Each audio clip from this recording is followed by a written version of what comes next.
Hi, my name is Juliet, welcome back to my channel.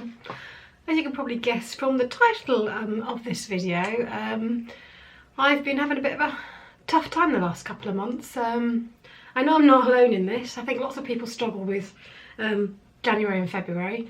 I've just generally been struggling with how I'm feeling, generally feeling quite low, quite anxious. I think it's also, for me, tied up with hormones, the menopause, but that'll be for a different video. But I really thought I ought to just share what I've been reading for the past couple of months, but also just have to think about, because I've been struggling with reading as well, and I'm just thinking about, am I struggling with reading because I'm struggling with life, therefore I'm finding it more difficult to enjoy books? Or have I just chosen some books that are affecting how I feel about life? Because I do know when I've got a good book on the go, it can be like a reward for the end of the day. So if I'm having a tough day at work, I can look forward to the book that I'm reading and look forward to get back into the story. And for the last couple of months I have really struggled with books. And as I said, causation or correlation, I'm not sure. I've got a feeling that if I'm struggling with life, the chances are I'm going to find reading or finding enjoyment in reading more difficult, because if I'm finding enjoyment in life more difficult, then that's, going to flow over into my reading life. But also I may have just chosen some pretty poor books recently. So I'm going to start with two books that I actually didn't finish. Now, I normally always finish books that I read. The first one is one that my mum picked up for me because she'd heard a lot about it on the radio. I think it got a lot of publicity, these books. 3 Things About Elsie, written by Joanna. Basically it follows this woman who lives in a care home. She's frightened of being sent to the nursing home. She lives in a kind of residential, I think she has her own flat, so like a supported living environment, and she's petrified about being sent to the nursing home, because when you go to the nursing home, that's where you die. It's about something terrible that happened when she was young to her friend. I think it was some terrible sexual assault, and she now believes that the man who committed it has moved into the assisted accommodation, and she's determined to expose him and get to the bottom of it. And so you're on this journey with Elsie to try and get to the bottom of this, but because Elsie's got dementia, things all get a bit muddled and confused, and no one particularly believes her. So it's quite a depressing book, so that probably didn't help. So I started reading this around Christmas time, and I got in as far as, about 3/4 of the way through. I got quite way through, and then I thought, why am I reading this? I'm really not enjoying it. I didn't feel that the author really understood what it's like to have dementia. I felt like it was a stereotype of what it's like to have dementia. I just thought it was, like a lot of books that deal with mental health, and I've talked about this before, I just thought it was really poorly done. I felt like we were not empathising with the characters, but sort of thinking, oh, that poor person, that could never happen to me, rather than thinking that could be me. I also thought it presented a terrible view of the end of life, in the fact that nursing homes are something to be feared, and I think, that's not helpful.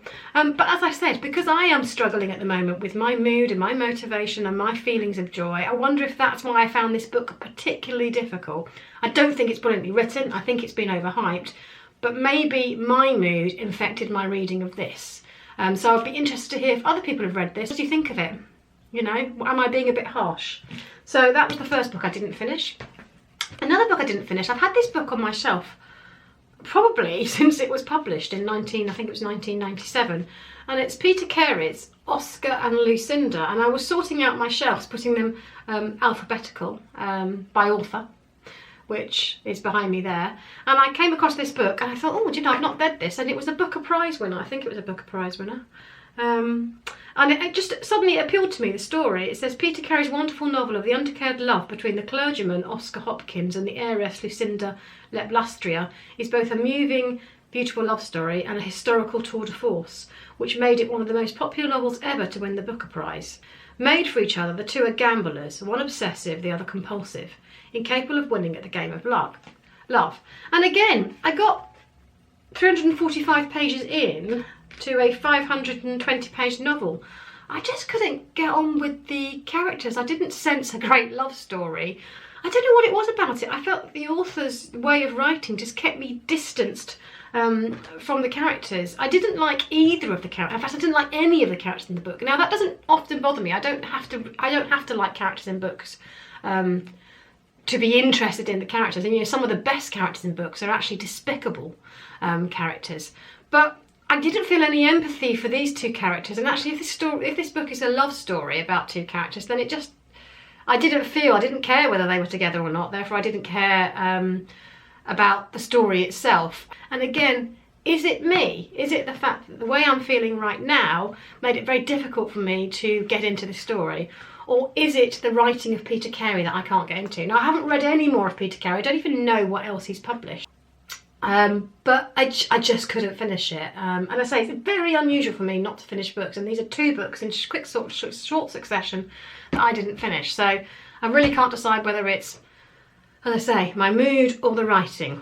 A book I did finish, and I picked this up off my shelf. Again, it's a book I've had on my shelf for quite a while. It's Ursula Le Guin's The Lathe of Heaven, and I picked this up when I found out about her death, which, she lived to a ripe old age, but it's still very sad when a great author dies. And I had this on my shelf, so I read this really in tribute to Ursula Le Guin.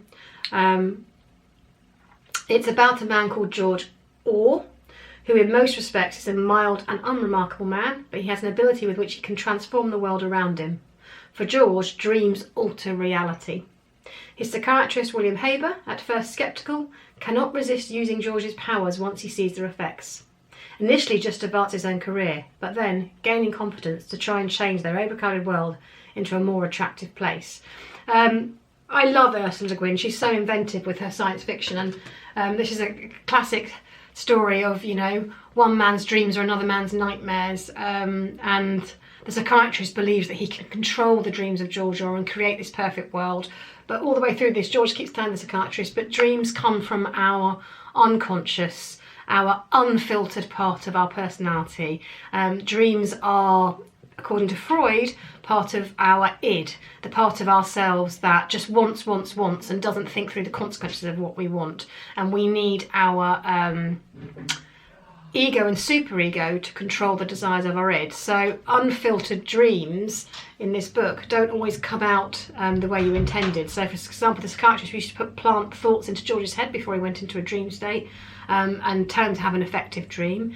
And for example, one of the examples was he wanted there to be no war in the world. So he kind of said to George before he dropped off to sleep, I want you to have a dream where when you wake up, the world is free of war. Everyone gets on with everybody else. When George wakes up, the world's been taken over by aliens. And the reason behind that is the only way to stop humanity fighting with each other is to create a greater force that they have to fight. So you ended up in a worse situation than the one you started. And then the whole fabric of reality begins to break down in this novel. It's a wonderful novel. It covers so many different areas. It covers sort of psychoanalysis. It covers utopian visions. It covers the idea that can any one person really make changes that suit everybody. So I did enjoy this novel. Again, I think it's my state of mind, but I found it existentially a little bit depressing that, there aren't any easy answers to the problems that the world faces at the moment. I think part of my feeling of less joy and hopelessness is partly because I think there's a sense of that in the world at the minute. I think there's a sense of the world fragmenting, of nations that once worked together breaking apart. I mean, Brexit obviously has affected this country, but there are lots of countries in Europe. Italy, for example, have just elected some right-wing parties. There are lots of countries I know that Hungary, because I spoke to someone from Hungary, wants to come out of the EU. I get this real sense that things are fragmenting and breaking down, and that there's real disruption in the world. And I think that's adding to my sense of vague fear of something coming up. There's a vague sense of anxiety that I have a lot of the time, which I think is, as I say, partly hormonal, but also partly related to what's going on in the world at the minute, and this sense that we're not moving forward and upwards anymore, but in some senses we're going backwards. We're retreating into the isolationist stance. We're retreating into not in my backyard kind of politics. And I think there are greater forces at work in the world that are enjoying the chaos that is being created at the moment, and it makes me feel uneasy. So a very meditative novel, and certainly I felt a tribute to Ursula Le Guin's fantastic talent to read this novel, and plenty to reflect on. I might actually do a separate video on this and have a real think about some of the issues that this novel raised. So I did finish this one. Another book that I have literally just finished came out of the tag that I did with Sean, the book Maniac, the page 112 tag, where we just sent each other page 112 from novels that we liked, and then from that decided whether we were going to go on and read the novels. And I sent Sean a page 112 from a novel by a gentleman called, or author called Gerard Woodward, and I sent him the novel called I'll Go to Bed at Noon, and it basically follows a family in West London through the years. And I knew that there were 2 novels in the series, but after I'd done the page 112 book tag, someone came on to remark underneath Sean's video, which you can go and check out. It's really, really good. He's brilliant, Sean the Book Maniac, at talking about books. He's funny but clever and very insightful. Anyway, he said that there was a 3rd novel in this series, which was published about 8 years after the first 2, and I had not come across it. And it was the 3rd one is called A Curious Earth. And this basically picks up a long time in the future. And it picks up with one of the characters called Aldous Jones. And he's in a bad way. He's old now. He lives in a dilapidated house, which is empty of family, but full of hoarded odds and ends that remind him of his dead wife and son. So we're much further in the future when, sadly, this is a family that have been gripped by addiction and alcohol. They're a very interesting, eccentric family, but unfortunately the son had alcohol addictions. The mother had her issues as well, and we come back to the story with Aldous. He's got grown-up children, the ones that are surviving, and he's really at the end of his life, and he's very, very lonely and very, very depressed. Probably not a good book for me to have been reading, actually. And he drinks too much, and everything is falling apart around him, and he ends up going into hospital. He ends up really, really ill. And once he gets out of hospital, he decides that he needs to make the most of the end of his life, and he needs to make changes. So he begins to pursue a sexual and artistic adventure. What follows is a heartbreakingly funny quest that will lead him first to the National Gallery, where he's bewitched by a Rembrandt painting. There's a lovely link to that Rembrandt painting at the end. I won't tell you what happens at the end of the novel. And then to Ostend to stay with his bohemian son and a ridiculous Dutch sexologist. Then through a series of somewhat misguided relationships with sympathetic women to an ending of devastating poignancy. I guess it's really just about the end of life and how we make the most of a period of time where we are waiting for God, for want of a better phrase, and how things don't have to be over when we're old. We can still be sexual, we can still fall in love, we can still make mistakes. We can still not behave maybe as we should. It also looks at how adult children can sometimes become the parents to their aging parents, and then they become the sensible ones. It's about growing old disgracefully, so I quite enjoyed that. And it was, it was an interesting book to read in my present mood, because it was very much... Aldous spent a lot of time reflecting on how the things that we do in life, the hobbies that we have, making YouTube videos, the reading of books, all the things that we do are kind of to stop us thinking about the end, stop us thinking about death. We kind of have to fill the void, I guess. Otherwise we will just sit there and think, well, what's the point? Because we're all going to die anyway. And that comes up a lot in this book. So potentially it wasn't a good book to read, but equally I wonder if I'm just acutely sensitive to that message at the moment, because part of my struggles with life have been that sense of hopelessness, that sense of what's the point, why are we here?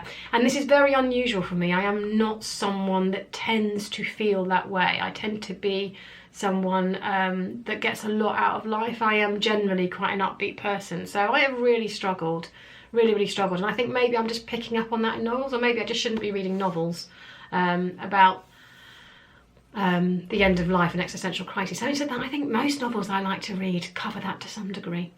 And so 2 novels I did finish, but both made me think, or made me reflect even more about how I'm feeling, and potentially didn't help me to feel any better, apart from the fact that maybe everyone feels that way, so maybe that helps. And I've also been listening to Anna Karenina on Audible, and I'm now into book 4. I've still got about 10 hours to go. I've listened to about 25 hours. And again, I think it potentially relates to how I'm feeling, but I'm really picking up on the characters that are struggling with life at the minute. And one of the characters is Konstantin Lievin, who is the farmer, and he, if you haven't read Anna Karenina, it's not going to make any sense, but basically he falls in love with his friend's wife's sister called Kitty, and then she rejects him, and he goes back to his farm, but he really struggles with the point of life and why he's here, and he throws himself into his work, but at moments he's pulled short and he's wondering what's the point of me coming up with new farming methods and new ways of doing things when we're all going to die anyway. And then his ill brother comes to visit, and that sets him back off into a depression again. But I've got a feeling for Konstantin Lievin that his depression is because Kitty has rejected him, and actually I'm hoping, I don't know what happens in the novel, that something positive happens for Lievin with Kitty, and that they end up coming together. But I've been really focusing on Lievin's chapters because, again, I think that's because it's mirroring how I'm feeling. Whereas I potentially, if I was feeling better, I potentially wouldn't be noticing Lievin's existential crisis in the same way as that I am. And so it's, when I'm listening to it in the car, it is bringing me to tears at times, but things generally are bringing me to tears at times, and I think that is the menopause that I am finding at the moment, that I'm tending to ruminate on things that have happened a long time ago that have made me sad, particularly when I'm in the car driving. So Anna Karenina probably suits my mood at the moment, but it's quite a tough novel to read because it is quite an emotional journey that you're on. I talked about that in one of my previous novels, how a horse called Frou Frou dies, and that literally brought me to tears, which again is quite unusual for me. But so Konstantin Lievin is the character that really has gripped me at the moment, and that's partly because I am feeling like he is at the moment. I am wondering why I'm doing all these things, and it's taken me weeks to get around to doing a video because I'm actually wondering, what's the point of a YouTube channel? Why would I bother making videos? Who really cares when it comes down to it? But clearly today I'm feeling a little bit better because here I am making a video, and I think that's partly because I have actually made some positive steps. I have talk to my family about how I'm feeling, rather than just hiding it and pretending everything's all right. I have made an appointment to see my doctor to discuss the menopausal symptoms, and I'm being a bit kinder on myself and saying it's okay to feel like this sometimes.